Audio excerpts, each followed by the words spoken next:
Bom dia, amigos. Sejam todos muito bem-vindos ao canal Estúdio Tricolor.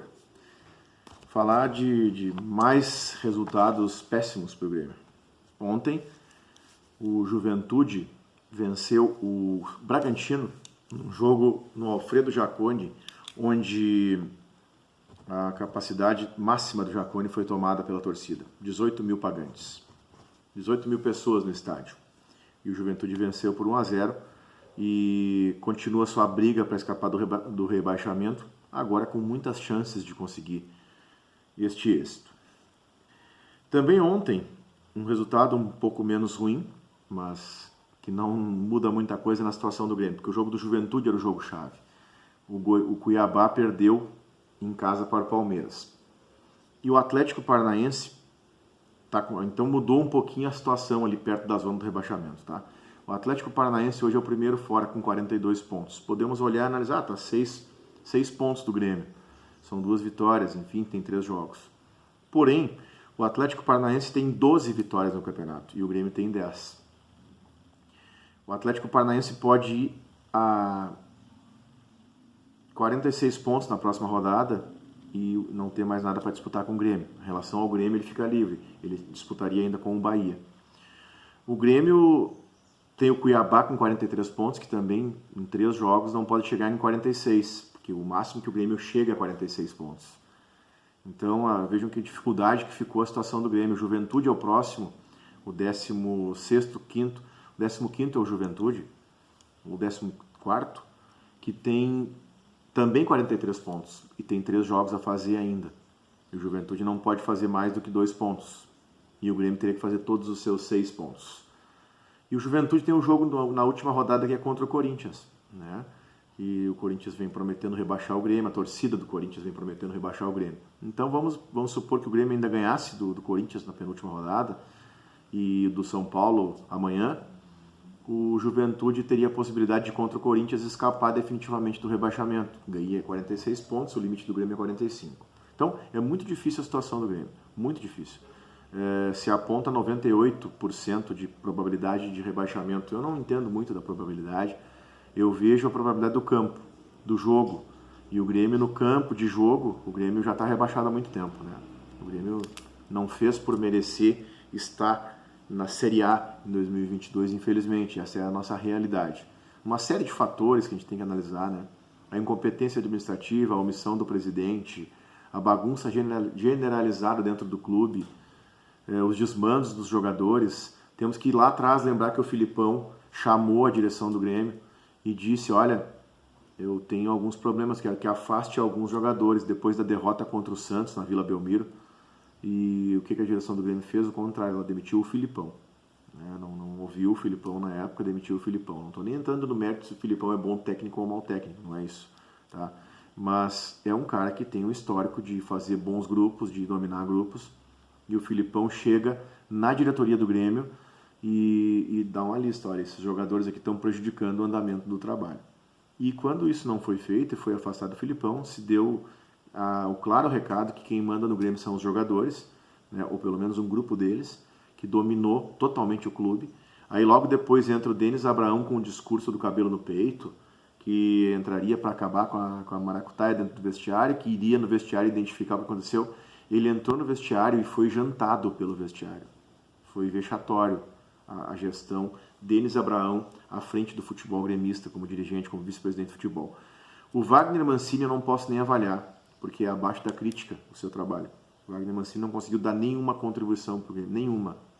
Ele não conseguiu nem descobrir um jogador, nem recuperar jogador, nem organizar o time, nem nada.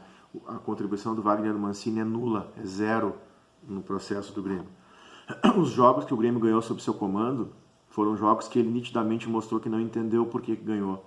O Wagner Mancini teve uma vitória contra o Juventude, que o jogo estava 3-0 e o Grêmio acaba deixando o Juventude reagir 2-2, 3-2 e quase que empata.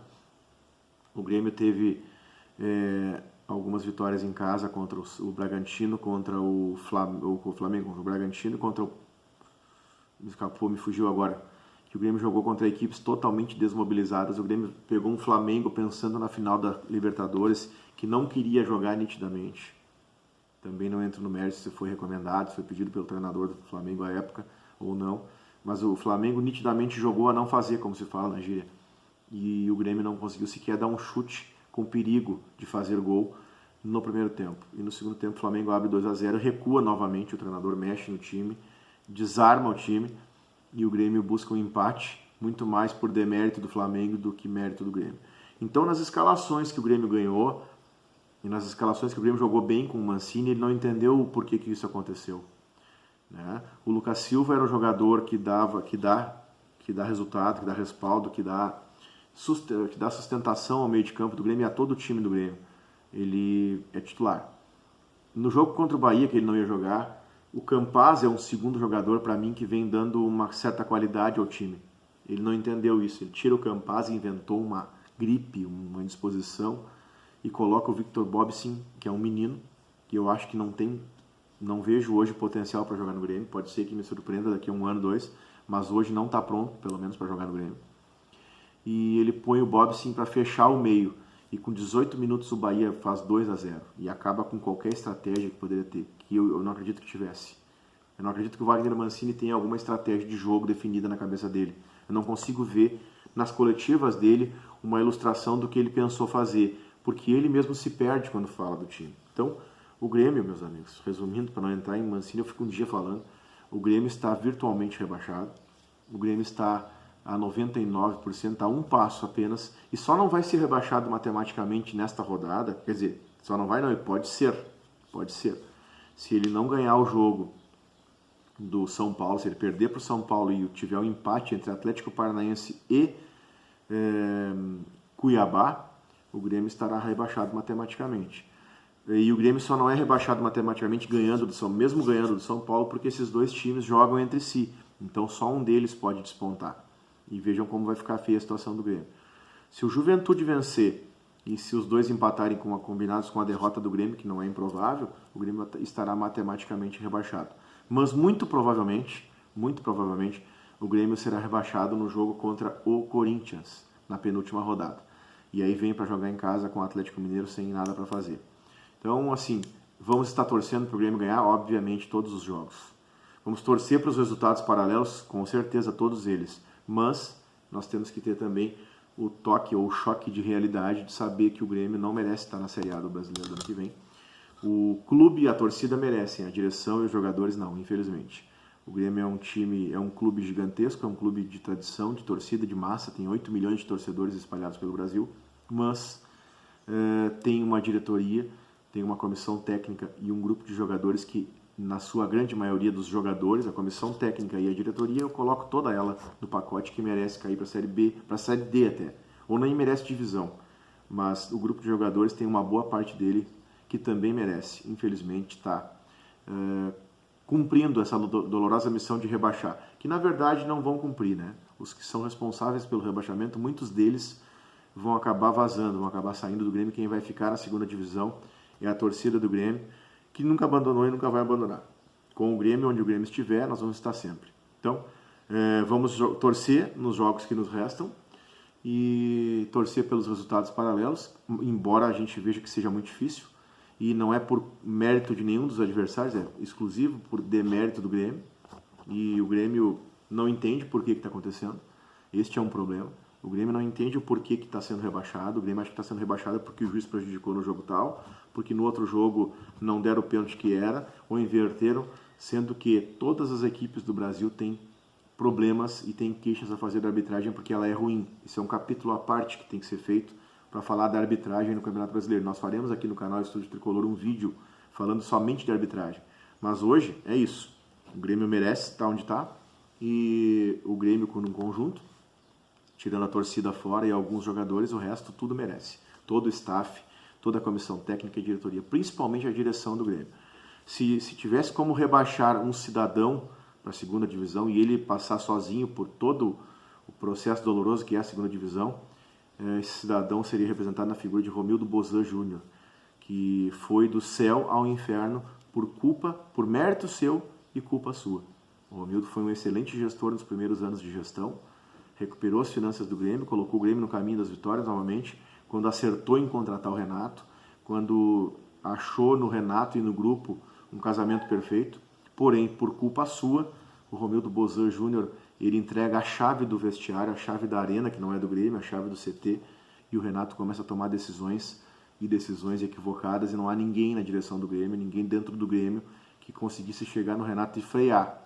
E é culpa do Renato? É culpa. É dolo do Renato? É a intenção do Renato fazer o que fez? Não entendo que seja. Ele simplesmente recebe a chave e tenta fazer alguma coisa. Tem culpa? Tem culpa. Mas não é totalmente intencional da parte do Renato fazer o que fez. O Renato, obviamente, queria que o Grêmio num lugar melhor do que o Grêmio está hoje. Mas passou. O Renato já foi, não é mais técnico do Grêmio, não é nem técnico do Flamengo mais. O técnico do Grêmio é Wagner Mancini, né?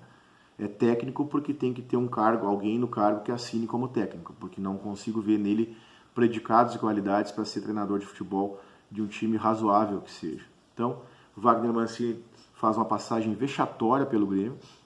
Quando sair, não vai deixar nenhuma saudade, como para mim não deixou da primeira vez também, né? Nem mesmo como jogador. Respeito o cidadão Wagner Mancini, mas o homem do futebol não me serve para nenhum cargo dentro do meu time do coração, que é o Grêmio. Encerro esse vídeo pedindo a vocês, vamos torcer, vamos continuar torcendo até o final, seja o que Deus quiser. E o Grêmio é maior do que qualquer coisa, o Grêmio é maior do que a gente, o Grêmio é a nossa paixão e nós vamos estar torcendo para o Grêmio. Muito obrigado, se inscrevam no canal, curtam, deem o like aí, mandem para os amigos, compartilhem esses vídeos que nós estamos postando todos os dias no nosso canal Estúdio Tricolor. E precisamos de inscritos, precisamos de engajamento e vocês, por favor, façam com que a gente se torne cada vez maior e cada vez melhor para os gremistas. Fiquem com Deus e até amanhã, após o jogo, live, obviamente, né? E antes do jogo, durante o dia, vídeos, mas com certeza depois do jogo, live, contamos com vocês.